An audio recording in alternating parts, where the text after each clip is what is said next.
Good evening, friends, especially my LinkedIn family, whoever is joining from Facebook and from YouTube. Welcome to another episode of Cinnamon Chat, Sri Lanka's first and only LinkedIn live talk show. And we are in the third episode. So, how are you today? I think we are beating all the odds. I was little worried about the lightning, thunder, and rain. Even some of the areas didn't have power. My guest called me around 8 o'clock and said, Amita, looks like I don't have power. I said, don't worry, everything will be all right. And then here we are. My guest is in the room. So before I bring him in, let me talk a little bit about the show. As I told you, this is Sri Lanka's first and only LinkedIn Live talk show. And why do we do this? We need to add value to our network. I have some 14,000 plus connections whom I have learned a lot and whom I have received so much of value. So I thought, why not I give back to my network? So here we are.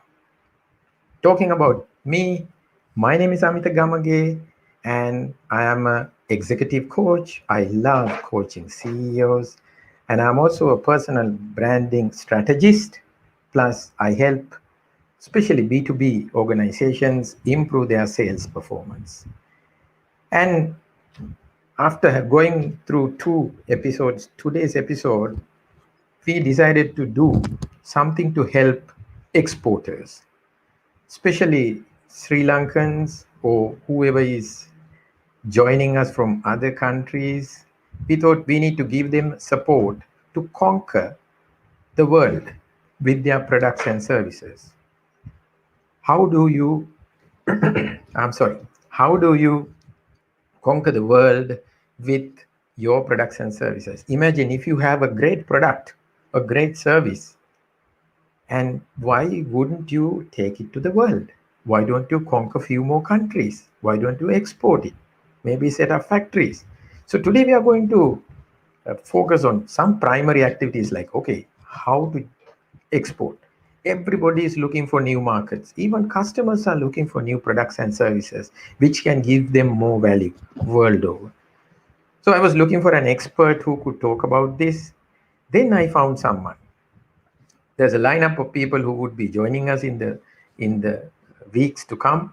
But this gentleman had been in the local market for a very long time, have been working for many top local brands, and then one fine day he decided to go to another country, and from that country he was able to handle more than 38 countries. Now that's a, I would say, uh, maybe luck or maybe hard work. We need to ask the gentleman. So let me bring this expert. He's also considered to be a global food retail expert. Not everybody would have that expertise, but he's that kind of an expert, a top marketer, top professional in the country. So let me bring him to the show. Good evening, Hi. Charaka. Very good evening to you, Amita. Very good evening to all of the viewers. Thank you for investing your time to see us. Yes, lot of them are here waiting. I mean, few there were few messages when there was rain and lightning. Some sent me some messages. Would you go live today? I said yes. We do our level best, and Sure, sure. luckily we don't have any disruptions, so we could go on live. So Very Charaka, good. Yeah. I'm actually stealing your time. Oh, Charaka, can I have a brief description about you, especially your local uh, job history, what you did locally with some of the top brands in the country before you move abroad? Because sometimes people may not know who Charaka is. Can we start yeah. from there? Yeah, definitely, Amita. Again, thank you very much, Amita, for this wonderful opportunity. And I have high respects to you. You are one of my gurus. So that's why, I didn't forget to carry the CPM badge, because I'm an ardent follower of the CPM, because that's what you have taught many for 16 years. Okay, on my side a little bit. Well, let me start from where I came from. Yes. Well, I was actually born to more of a planter's family. So I was brought up in a very disciplinary, I would say, more systematic process. Planters at that time, they were being given everything. So I had that blessings from my parents, and I went to a good school, and everybody loves to harp around their school. And I had an all-round school career at St. Anthony's College, Kandy. That's where I learned the process in which that you could carry yourself better in the society. From there in onwards, well, to be very frank with you, Amita, I wanted to get into journalism. I love talking, I love singing, but it all happened by accident to get into marketing. During, I think, good old days in 1997, I really respect if Mr.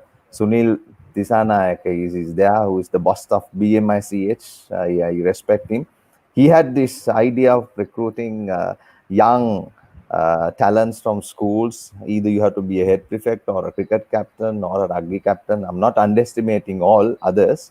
All of you all have, good talents, but I was lucky by accident. So this is where I came into Lime Breweries, and I learned the art of selling and marketing. So I was introduced to marketing by accident. Then I felt a very good chemistry behind me going into most of the areas to do the hard selling. And then I had a product which was very hard, I would say. Not at all, Amita. It's a very easy product, I would say. People will So drink, but can I disturb you there? so So not only you have mastered marketing, but you also have mastered sales or selling. exactly. Because I always say, if you can't learn the art of selling, you can't market in the first place. You have to learn the steps of the course, how to take the product. The good old days, go to the boutique shop and just follow that steps of the call. I can remember those 7 steps. It was like a nightmare to, we just by heart those and go, because we were more mechanized. And then realized that mechanical framework got into action. So, Amita, I then moved from sale to marketing, and I was fortunate to handle at that time the Carlsberg brand. So I was one of the channel heads giving the leadership for Carlsberg. So that is the beginning of my marketing journey. And then again by accident, that's the passion that I'm now following. And then you call me an expert. So expert is all about how you best harness your knowledge and the skill set you have, the experience put together, you become an expert. And Yeah. then it became into retail. So retail was where I was introduced to Kargis Food City. I was an operations manager. Then I got a chance, thanks to Mr. Ranjit Page, to head the marketing for Cargill's brand at that time. So I pride myself to take this to the number 2 brand. So then that's an exposure of retail. Then I got another opportunity to get into Delmage at that time, more of a distribution company, to give leadership for some of the foreign brands. So I had this foreign connection here and there, and then went into really master. So by no time you're completed about 10-12 years in the local market. And I would say, to 12 to tell to say 13 years spending in a local market, going into the corners. And retail is actually out there. Sri Lanka is the best country to learn retail, because if you really ask, you have one side of the organized retail, which is about 18% still. Then the majority is the general trade. I think we have the best general trade system. Today, people will say vegetable will not be available in supermarkets, but vegetable will be available elsewhere, right? So that's the supply chain of Sri Lanka we're talking about. So anyway, so when you master that by no choice, I anyway carried the winning mindset. I never give up in things. I had this innovativeness in me. You fall down, you get up. So with that mindset, 10 years was good enough. And I never dreamt of getting overseas. Again, I used to use this term, accident. I was called by a gentleman who one of the sales directors here introduced So me to. Charaka, Uh, Seychelles. From Seychelles, I yes, was introduced, Charagat, and then can yeah, we, sure, can sorry, we, so no, before we go into your overseas exposure, yeah, let's say hi to few, few of our, uh, you know, people who join our show as usual. So we have Callum, good evening. And then we have Tamit joining through LinkedIn. Hi, Chamit. And we have Madhu. Madhu was my first guest, and apparently okay, he has joined. Manjula is another top export marketer. We have Dennis joining from Liberia. Hi, Dennis. So we are going to talk about your side of the countries and markets as well. And we have Manjula as usual, who joins us. And then I'm sure you must be hi, knowing yeah, of Shohan. course. He's saying hi to Hi, you. hi, hi, Yeah. Sean. Nice to hear you. And Thanks for joining. yeah. So from Facebook, we find some few more uh, participants, who usually come here. Yeah. And okay, we have Krishi Gautam. So a lot of well-wishers who also take knowledge home with us. So we'll get back to your overseas exposure. So what made Right. you, if I'm not mistaken, you were here for about 8 years, your journey, and then Sure, you yeah. moved into what country? Yeah, I was like, again, I want to, take this little time to, see how these roots have come into, getting into where I was. Got this call from Seychelles, and I was introduced to a company, one of the biggest companies still, 100-year-old company called Hassani Group of Companies in Dubai. So I got this opportunity to go there, and then got this opportunity to head the business for about 30 odd countries. My primary objective for that company was to build up global businesses, meaning A, to uh, build bridges of connectivity. Thankfully, the company I work for had a facility which is equivalent to about 2.2 million, where where we could manufacture any food grade products. So these products to market into the global markets was the first initiative. I think if you really look at in international marketing, Amita, we learn this Uppsala, right? It's Yes. like the first gateway of doing the export. So the first was very hard. I can remember my boss was saying that you have to first do your first shipment. So everything happened by accident.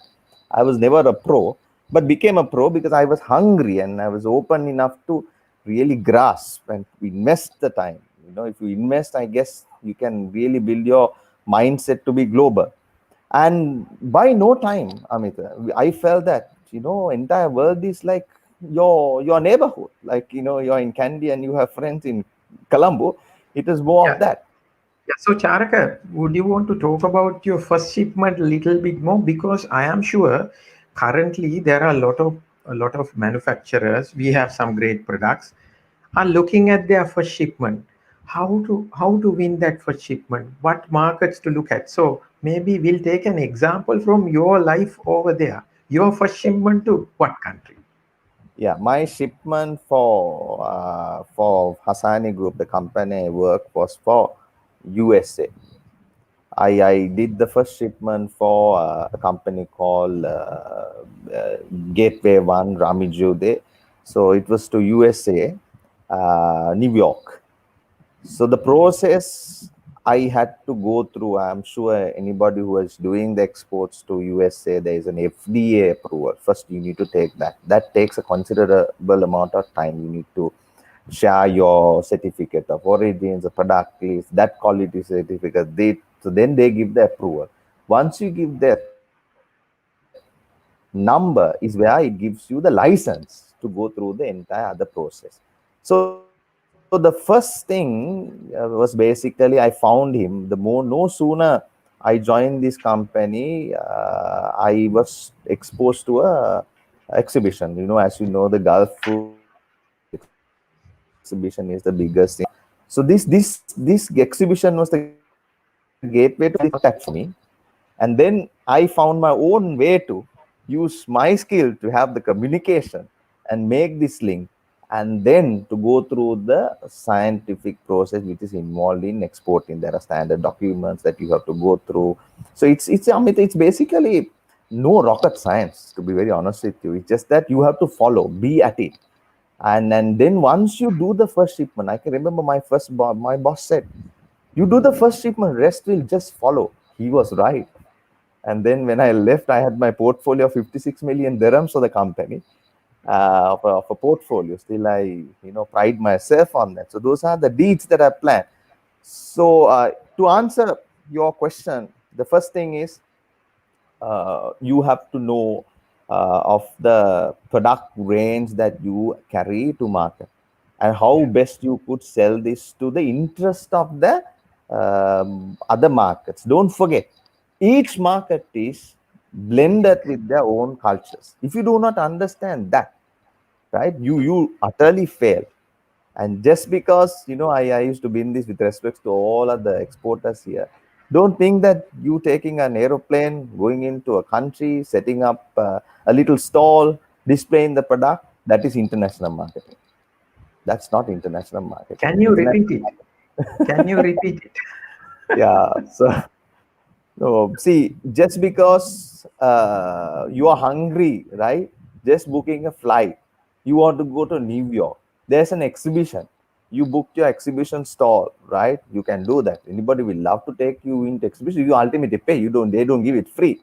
So you Yes. go there and set it up your stall, you would say, and then display your products, and you expect the customers to come and just doing deals here and there. For me, it's not international marketing. International marketing is a process which goes beyond that. And I always believe if you go into every country, you need to wear the shoes of those countries, walk through that streets. I have walked in many streets in Africa. Actually, I've risked my life. Right. So that's the mindset. You need to really carry that real approach. And if you put that hat of being global, rest will definitely, Amita, will follow, because you're tuned, right? It's like you just trying to play a music, and you find a rhythm. Once the rhythm comes, the rest will all follow. So that's So, that's that's the answer. Charaka, this is just a reminder to our participants, viewers who are enjoying this show. If you want to ask a specific question from this international global expert about how to take your brand to other countries, you can throw us a question. Our plan is to finish the session within 45 minutes, but if you send us some good questions, we will take it up to 1 hour. We have all the time in the world. Yeah, Yeah. of course. So let's say hi to a few other uh, well wishers. We have Hashik, then we have Takshila joining through LinkedIn, and then Shyam, Lakmal. Looks like Lakmal knows you, uh, uh, Yeah, hi. ex-line member. Yeah, here Yes, you. yes, Yeah, yes. so I'm exposing you to your old friends, forgotten ones. Nice to see them. You know, Hi, Madhusara. We have Sudat, my friend who is saying hi. I don't know whether Sudat is in US at this moment. He flies frequently. And so my next question, if you want to talk about maybe very briefly, take 30 seconds, geographically, what market segments or what areas did you cater to? These 30, 40 countries would have fallen into some areas. see, definitely it was not the Middle East. I was sitting in a country, but I never handled that market. I think only few marketers will get that opportunity to be in. I was in Dubai. Nothing that I handled in Middle East. If you ask any questions on Middle East, honestly, I do not know. But Africa, yes, Africa, Asia, Europe, and then South American, the other territories in which I operated. And then, if you really ask me, what are the countries which gave you the revenue the most? It was definitely the East African countries. If you really look at the map, the Eritrea on the top to Tanzania is the East African country. So if you really look at the index of the best business, I think projected countries looking at the economic growth beyond 6%, Rwanda and Kenya really leads. And as you know, the Kenya Mombasa port is the merchants hub. So that area is called Horn of Africa. So Horn of Africa is a gateway for any of our businesses because there is So, Charak, I want to ask you this question. As far as I know, Sri Lankans or Sri Lankan exporters are mostly looking at maybe Europe, maybe the Americas, maybe some of the Asian countries, but they pay least attention towards Africa. Would you like to talk about Africa a little bit more, especially to teach why Africa is important for Sri Lankan exporters? See, geographically, if you look at, right, and nowadays I think a lot of people are talking about the nearshoring, right, to do business in the closest proximity. And if you really look at the shipping routes all put together, if you take Sri Lanka and the opportunity in Africa, I think in the population 25% is young, right? And then the nature in which the countries operate, there are a lot of similarities. For me, I would say Sri Lankan companies in the agriculture sector can make global partnerships with Africa. Since we are the growers, we have the know-how. So in that sector of the agriculture base, I think we have so much that we can do there. Tea, though it's an agriculture-based product, I think we are losing ground to a certain extent. I guess Kenyans, they have their own teas, and then the mixing mafias all put together. It's been diluted a bit. So if you ask me, the value-added products of ours, to a certain extent, has a huge potential there. And if you ask me, what did I sell most from Dubai are the juices and tomato paste. And I've seen in countries people eat tomato paste where it's not a market here for Sri Lanka. They eat just spread it on the bread and eat, right? Wow. So that yeah, so their entire. I think if there are any Africans, I love to get onto this discussion, and Yeah, then so you know, Charak, what you used a very nice terminology. You said value added, right? So, in my personal opinion, except for these top corporations, we don't have many small or medium sector organizations who are serious about value addition. Probably they don't know, right? So if you could explain a little bit more with few examples, what do you mean by value addition? I mean, we produce enough tomatoes, and you are talking about tomato paste. But I am yet to see a Sri Lankan tomato paste. I really don't know. Please pardon me.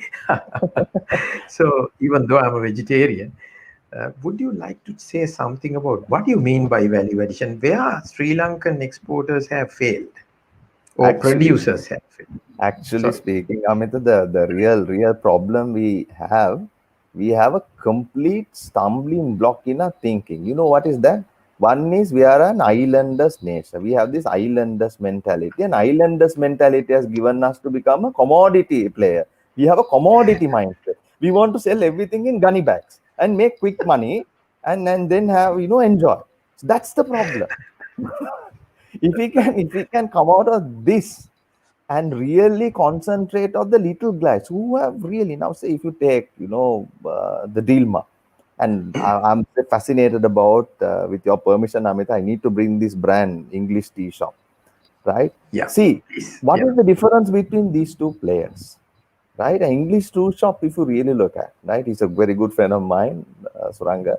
uh, you don't find this product here, but it's only in international because they understood the value addition to market needs, the science in which those countries need the Sri Lankan brand. In what form? Not to call Sri Lankan tea or to call something else. It's a customization. So I think yeah, our issue is this mindset. We have everything in our country. That's why this 40% wastage people talk on the vegetable. This 40% is the value addition where we can earn a lot in other countries. So one, the issue we have is the mindset. So if we can't come out of this mindset, now we are pressed to do that, whether we yeah. like it or not. Now it's a right time. You do it now or never. right? So if you do this in each of your products, the value additions you put, and to see in international markets what exactly they need in the need factor of those country, and then customize, you without no time you will have a market. And that's what I tell them in a very very short answer. But it's a very elaborative answer to be at Amita, but just to say that it's a mind shift, I would say, and to invest more time in their product to see what best this product can go at. If you say tomato, how many avenues this tomato can go, how many ways of selling this, right? That's the thinking that you should get into. And there's one company I work for, and I actually build a very good solid business, is Del Monte in Philippines. So I was given, I met them over a discussion, not through an exhibition, over a discussion through the Chamber of Commerce. When I went there, they do pineapple like no other. They have their own pineapple fields, like the Sri Lankan some other farmers might have.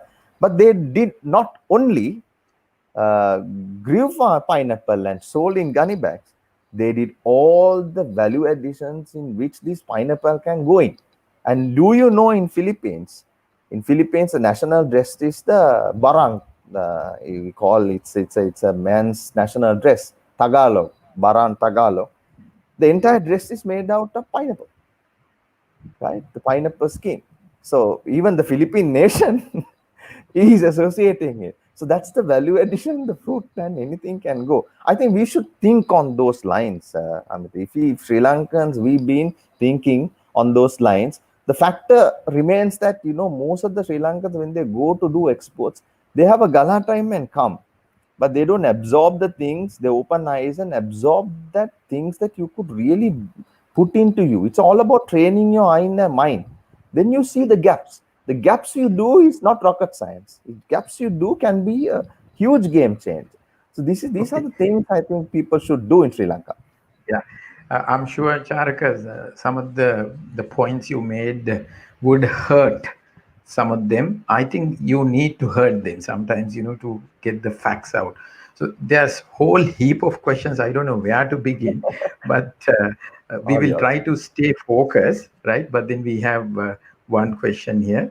From your experience, what do you think would be a potential of Sri Lankan indigenous medicine in Western countries as an alternative medicine given we manage the legal barriers? Suppose if we go through the legal process, maybe briefly, you can. This question is coming from Facebook from Duminder. So what I would ask at this moment, Charaka, maybe help him to find how do we find whether there is a market. See, One we thing. can't give solutions. We can't give So, solutions for each products here, but you can give the process. see now again spices, and then you take this parsley on for an example. I think with that example, I can give Duminder real lead. See, don't forget one thing. What is blessed in us is anything comes out of us is actually gold. The Sri Lanka, the mother country, whatever comes from this land, Soil, land. soil is absolutely gold, and our pineapples taste well. So medicine also has some best things with our history. I think we carry uh, I think a longer history than Americans or elsewhere in the world. So we are grown with those well. Only thing is nobody is knowing this. So how I think the best thing is, you if you want to get into that territory, right, do a lot in really mastering and find that USP in you, right? Why you are different, and then go to most of the opportunities or the first links that you could communicate to in countries and say that this is what we are, and this is the simple step you need to do. Then they keep on buying it. You send the samples, ask them to try it. We will definitely not go wrong, because we don't do that many things what other countries do in terms of exporting. We will do what is best. So in that we Yeah, will have basically a leverage. So that's my answer for him. yeah. Okay, since we have a lot of questions, we'll try to accommodate as much as possible. So we have a question from Samir. He asked, what are the recommended countries for Sri Lankan entrepreneurs and what kind of products they demand? So what we will do is we will talk about those blocks that you serve. I don't think we can cover whole heap of countries here. So let's cover the blocks that you have covered, Charaka. So that'll help everybody. So you want to say few things about what you were exporting to, let's say Americas, Asia, EU, from that factory that you were operating in Dubai or Middle East rather. See, my business line was, Amita, only food retailing. So there was a factory which manufactured the food based products. So my task was to go and market them. That was the tier number one. Tier number two was where I initiated. You go to countries and customize to their need, and you call this the private labeling, the OEMs, and all. That is in which I built a lot connections. Ultimately, those went into investments, and those went into investment on factories. So then the relationship grew in no time. So it again was only in the food manufacturing sector. So that was the industry I was in. So again, coming into marketing these things, going into each of the countries, what I understood was, if you take, say, pasta for an example. So the company I work for had is one of the leading pasta manufacturers. So if you want to sell the pasta to Philippines, they will say, I want the semolina content to be this, that, this. So you customize and pull up a brand which is more connected to them. And the colors in which you packaging out, that is customization. So if you do that, overnight you get them. Sometimes you can't have a uniformity in all the countries. That principle you need to understand. And with respect to the multinational, they operate in that framework, and certain countries they don't buy into that. That gave a lot of opportunity to people like us. In some countries, the milk powder in which we marketed, if you take Seychelles, one of our brands was Melody, and Anchor is not there.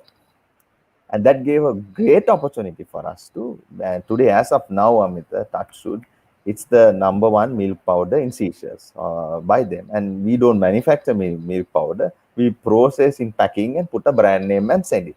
So, but that value proposition, that promise that you build, these are all basic marketing, principles that you have. But when you put into action, right, it's a complete different science.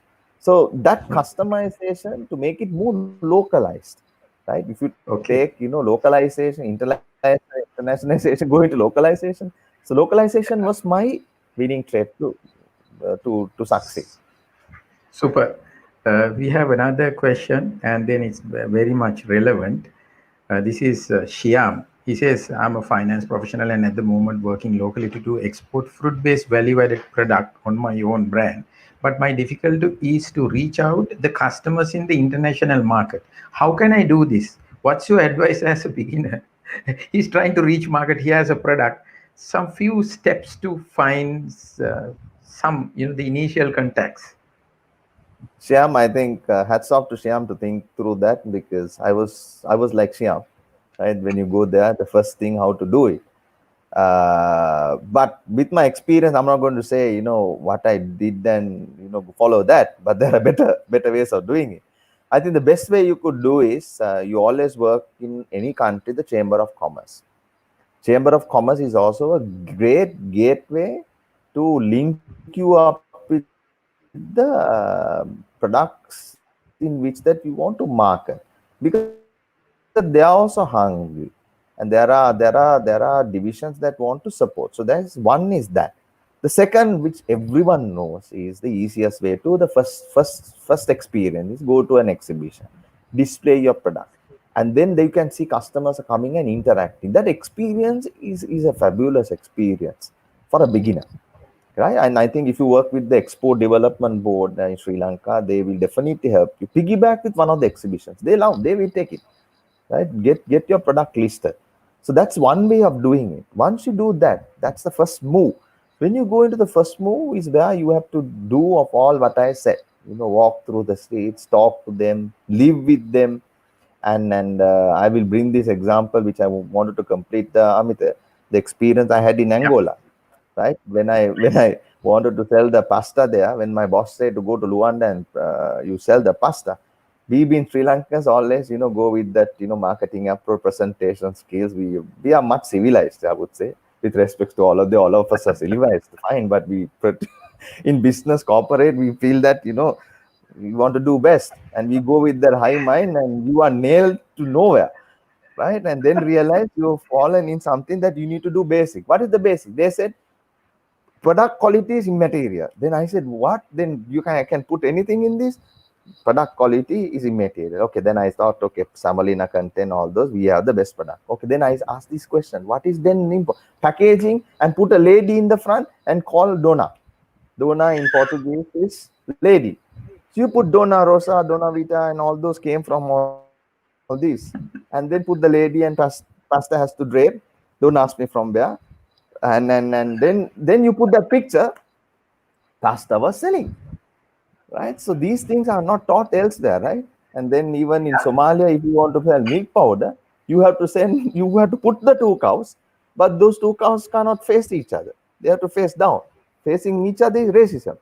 So those are the minor things that I've learned, and then if you master that, right, then lot customization can happen. So those can happen after you go and do the first interaction and get a feel of it. I think that's the whole barrier. I mean, in everything there's a glass ceiling. So the glass ceiling to break is to go there and feel that you're in another country and you have a product and see the response of the product.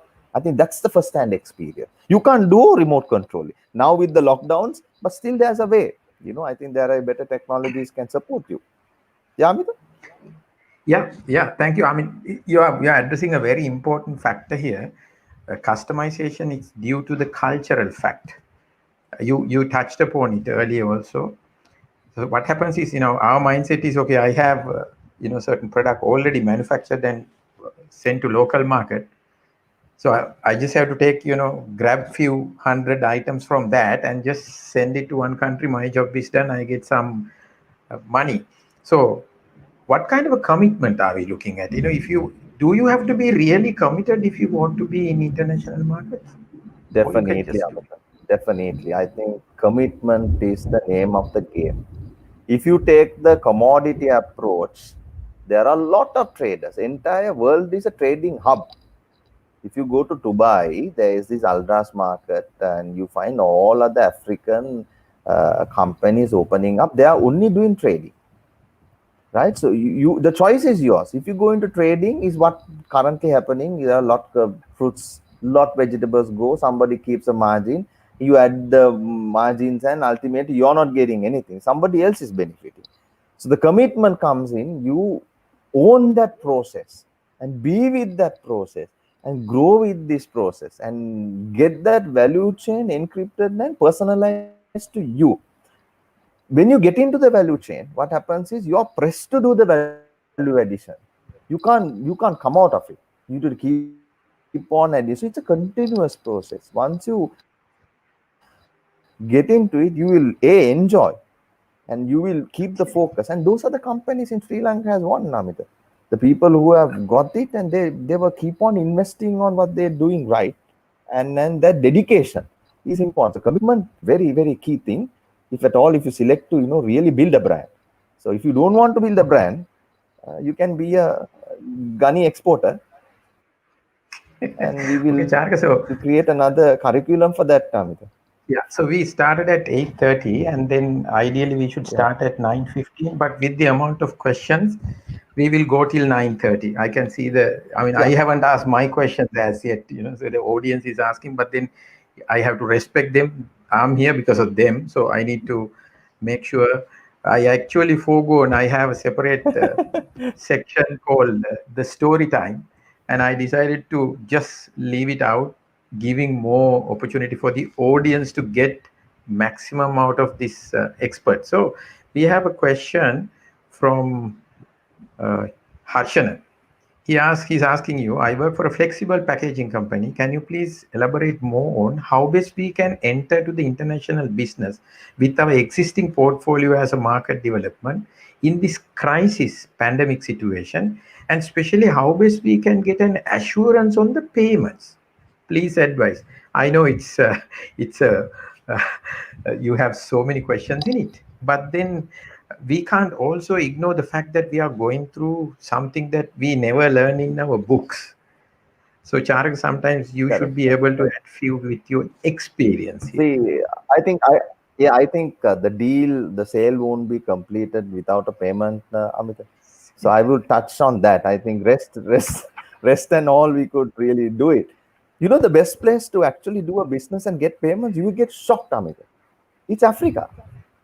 And it's Seriously. Africa, if you really, yeah, if you work with the right partner and they always go with this golden handshake, but you need to find the right party, right? And some will say that you go and expect in the wrong country, and they know, but they keep to the word when you do a golden handshake. So that's the norm. I learned. You go and find a partner in, say, if you go to Kenya, the Tuskies, there are supermarket chains. You go and do a golden handshake. What happens is they're committed to your relationship. That's one of the things I have learned. So payment is not a problem unless you're secured. Yes, obviously. Normally, if you do a shipment, right, you have to give the bank documents and the shipping documents and security. I think the LC would be the best option, the secure option. So if you go on that terms, chances of you being robbed is absolutely bare minimum. So I see no risk in that. Then coming on to answering your packaging questions and all, well, no, I'm being a food retailer, and I'm saying to you, packaging did wonders in some other countries. So there's so much that you have an opportunity of again piggybacking. I would say you piggyback with some of the brands and be the packaging provider.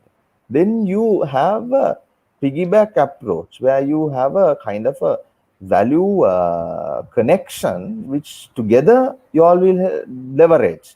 So I think that's one of the tips I could give you. Yeah, Mita. Thank you, Sharik. I think you helped many with that answer. I mean, I love the fact that you mentioned piggyback because standalone, you as a packaging manufacturer, you have no value to Yeah, add, well, but you can always go and add value to a food grade product, and then you live together.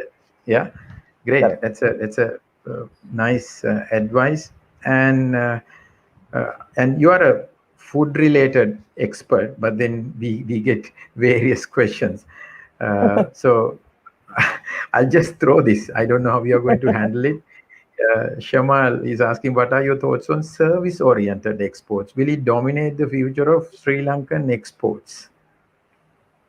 Hmm. Well, service oriented exports. When I say service, Maybe he's talking about software to all BPOs right. to those kind of Yeah, things. see here, if you go into that sector, my experience is, well, each country, if you take Bangladesh for that matter, right? In each of these countries are investing a lot on the service factor. So they are all home. There are plenty of homegrown companies just popping up here and there. When you say homegrown, they understand their own services better. So the I would say the competitor you will have is their own homegrown company. Having said that, still you have lot potential elsewhere. I'll tell you, there are a lot Sri Lankan companies have gone and signed up for ARP solutions elsewhere. Now, when I say I was a food retailer, now I'm specialized in building up supermarkets. So I partly do advices to Seychelles government and do training there on the retail. So when you go and see there, most of the Sri Lankan ERP solutions are there in that country. So Already. that itself shows, yeah, that is shows that because we have a better intelligence than others to see things better. And I think that's one of the blessings, given the natural blessings of we being very friendly and the accent in which we carry sometimes save your life also. I think that is another experience I could share later. So I think best is keep your open mindedness amongst the, you will have steep competition for sure, but within this competition threshold you can come up with some absolutely mind-boggling services that you could provide in terms of being different to others. So that you will have an advantage, and you can market and have the first hand mover advantage. See, that you can quickly go and lock it. Yeah. So we have one more question here. It's about digital marketing. What? Let me find that question. This is from Rukshan. I'm not expecting you to give a detailed answer because we might be deviating. But if you are trying to reach international markets like South Africa for a service such as digital marketing, what would be the best strategy? Uh, I mean, first strategy Well, should be your digital marketing itself, because you are not going to go there to an exhibition and say, "Hey, look, we are a digital marketer," and then we can build on it. Charak, you want to add one or two points there? yeah, see what happens is digital market space. Now, I think the best game changer who is doing that well is none other than Jeff Bezos, Amazon, right? Using an e-commerce platform. And in Sri Lanka, the company I work for, Fuchsia in Singapore, we launched the first virtual digital marketplace connecting the source to the communities. So similarly, you can create products, and the same thing. It was me and another Sri Lankan director. We launched the same thing in Bangladesh.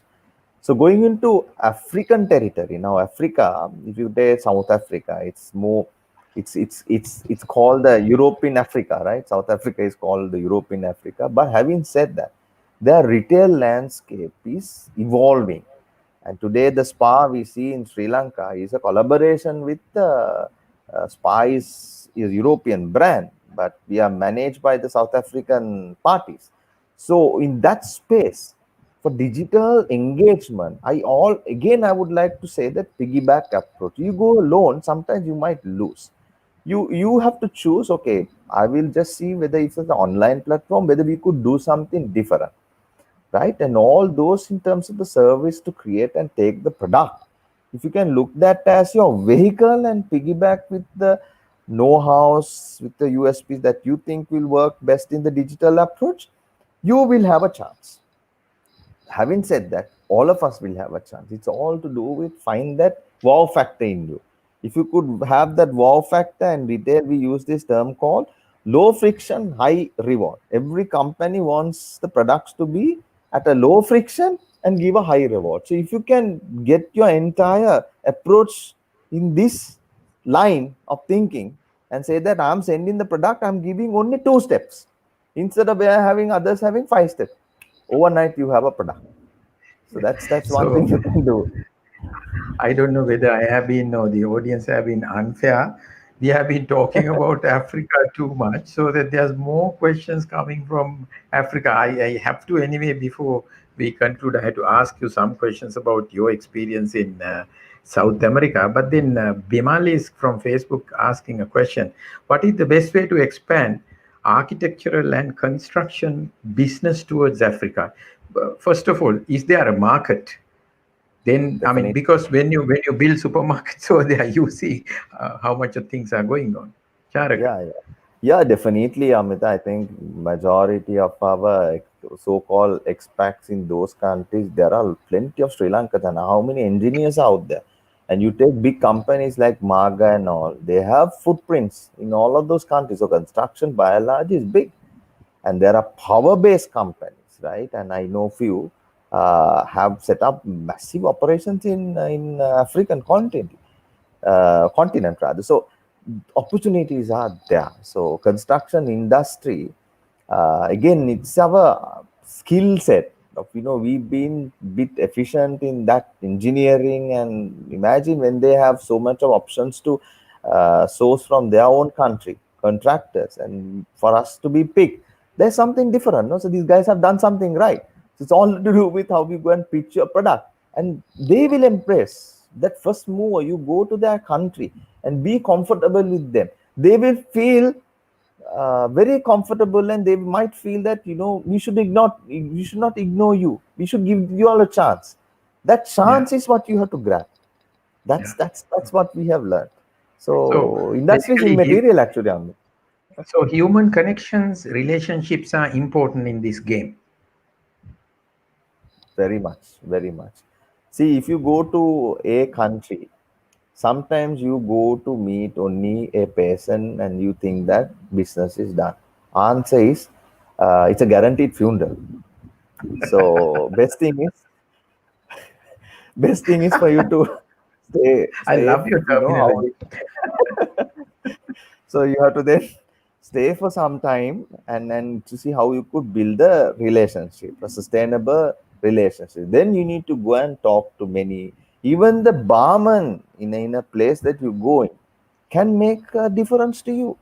So you can have to keep on talking to them and build those relations, build those networks. This networks is what which will pay you the dividend. So relationship elsewhere, like the relationships we will get into, I think is very very important, and you cannot ignore the fact and how you could put the water those seeds to really brine that relationships to really give you the rewards in the long run. So that's Yeah, important. That's an investment you have to do. yeah. So, Charga, I have interesting question, from Rizni. Rizni also seems to be a very innovative guy. I tried to export natural sea salt to Malaysian market. Okay, Malaysia is also surrounded by the sea, but failed with the competition there from other players. What's your advice to try back? Well, now I think Rizvi is trying to send Sri Lankan salt, but I've been handling the salt industry at large, so I can say a few things. We are blessed again. Our country is blessed with one of the best salt beds. If you go to the Hambantota, Magampur, right? Magampura is blessed with the best of the salt beds. What happens is how you could use the technology, right? And the process in which we, I would say, harvest salt is a very complicated system. When the Japanese does completely, pump in the seawater, and from the other side you find the salt coming out. Here we go into a 40-day, harvesting, and ultimately you need to separate the sand, and then you need to add iodine. So there's a lot complications that we do, and the best part of those things we are taking it out when we have everything in that salt. So why don't you think about that and then create that value addition? If you go, you will have a market. But if you go and do the me too, you will be again killed by no time by the Indian salts. So that's the answer for you. Don't be me too. Yes, don't be me too. Don't be me too. Okay, I have now. I think I'm going to stop taking questions from the audience for the moment. I have some set of questions, right? I want you to talk a little bit about your South American experience. Can we, as a country, can our products, our exporters, go to South America? Should we even try? What kind of products we'll have? I know I have given you a loaded question, but some experience here. See, I think one best entity which has gone and scored well there are the garments. So I know little about the garments. So garment, if we look at, there's so much of presence we have as Sri Lankans there. But coming into the food retailing, of course, right, when it comes to the tea and some other agriculture-based products, which we are unique to, right? What is unique to our country? Every place is a global market. How you take it to them is what you have to do, and by understanding the dynamics in which they operate. And as you know, one of the products I have seen them doing well in the food category is the avocados. They have so much of avocados there, avocados, and you name it, and then see You, the you, you value call them, additions. sorry, you call them acado or what? Avocado, yes, Mexicans call them an avocado, right? So, but it's a avocado, but they have taken this avocado into oil to juices, and you must see, it's flooded. If you go into exhibition, if you see an avocado, I will just go and ask in which South American country you are. They will say I'm from Mexico or in Bolivia or whatever, right? So they have something unique into those countries. So if you are to export, there are a lot barter kind of approaches we can do. We can help them through. You could this also works actually. The marketing started with the barter. Nowadays this barter also works in terms of sharing your products.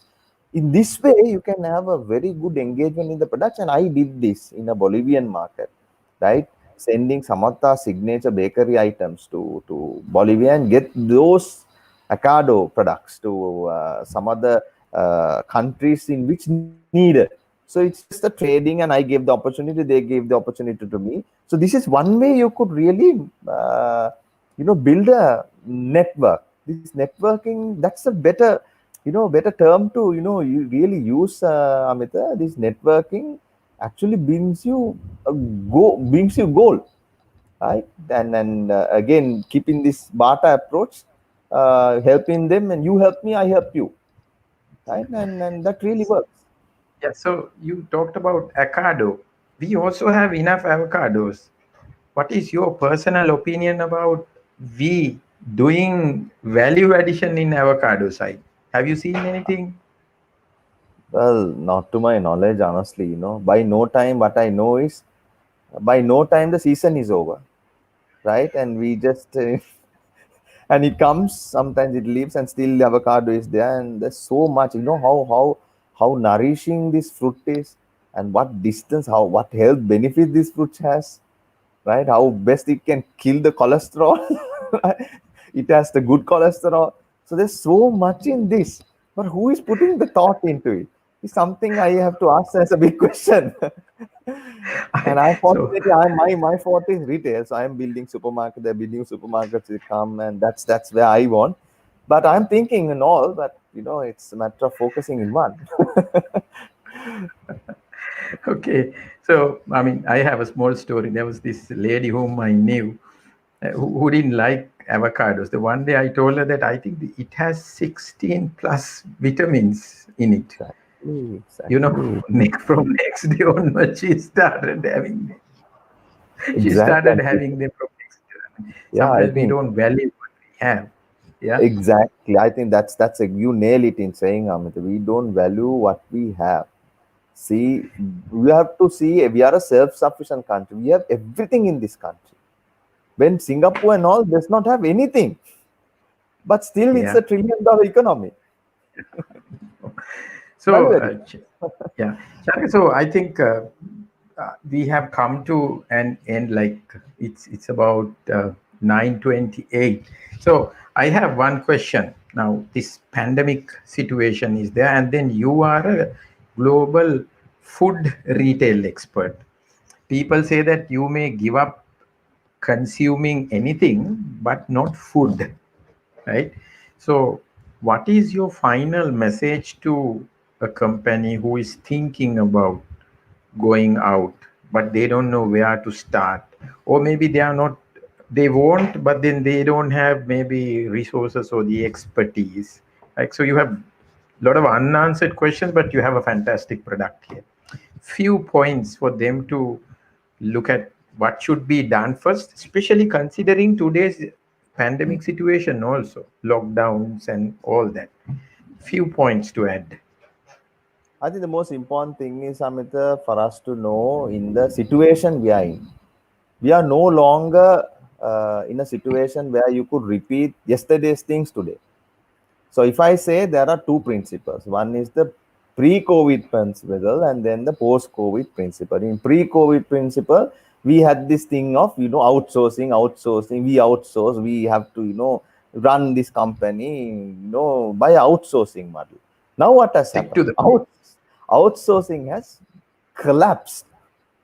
It value chain has collapsed. Now we are now going into insourcing, right? Or insuring and or nearshoring. So these are Yeah. the terms in which now people have to operate. So my advice now is, things have changed. We have to now put the hat of today and tomorrow, which is very, very uncertain. So the post COVID, there are a lot of principles that we will have to, entire dynamics have changed. Entire chains in which we have operated has changed. And if I take again Africa, 90% of the exports come from shipping routes, Yeah. right? Now see the entire value chain, net logistics, supply chain is been hampered, right? So how best we could take these products across is a challenge itself. Amit. I think we have to put that focus. I think most of the companies, if you look at these two principles, going to nearshoring. Nearshoring is, if you take Sri Lanka, nearshoring is Africa because the China one where routes open. So there's so much opportunity Sri Lanka has. We can obviously be a petrostate for all these companies, right? Right. So there's so much of opportunity around. So I think this is the hack we need to put it in ourselves, and really take this into a different paradigms, and it has already happened. So it's not about yesterday, it's about today and tomorrow. So two principles it will work, I feel. Now it's a inshoring and nearshoring. That's my Okay. answer. Okay, so Charaka, I mean, I'll take one last. It's not a question, but rather comment. It is from Harshana. Very insightful session.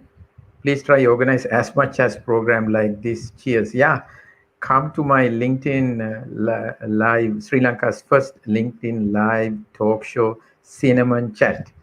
And for your information, my 11-year-old son has a separate channel called Cinnamon Chat with Nethila. You search YouTube and maybe subscribe to that as well, because he talks to top CEOs as much as I talk to the top professionals and CEOs here. But I go very deep into technical subjects where he only looks at learnings and inspiration. So today I would like to thank Charaka, who is a global food retail expert, and then he works for one of the top Asian consultancy firm in the same area.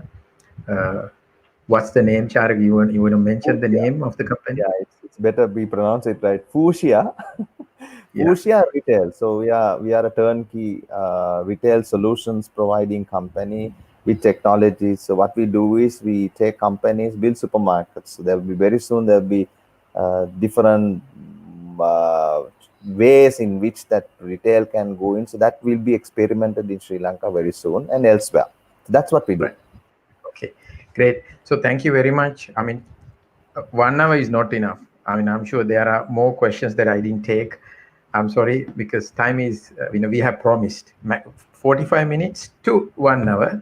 And today we exceeded 1 hour because the conversation is so deep and insightful, and there were a lot of questions. So I thank audience. Thank you very much. So next week we are looking at bringing HR related expert about how to interview people and all that. uh, please stay tuned. And very importantly these days, stay safe and meet Exactly. us on LinkedIn, Facebook, and YouTube at the same time next week. Charak, any last word? Yeah, I think please stay safe. That's the most important thing to do. And thank you for investing your time. And I'll pass my contacts to Amita. If there's anything, I would love to help everyone because passion of helping is the name of the game. And so we shall meet very soon. Amita, to you, thanks a lot. I think Sure. we started a long journey, and I'm so glad that you gave this opportunity. And in fact, we enjoyed together. Yeah. Thanks a lot. Okay. Thank you and stay safe. I bought. Yeah.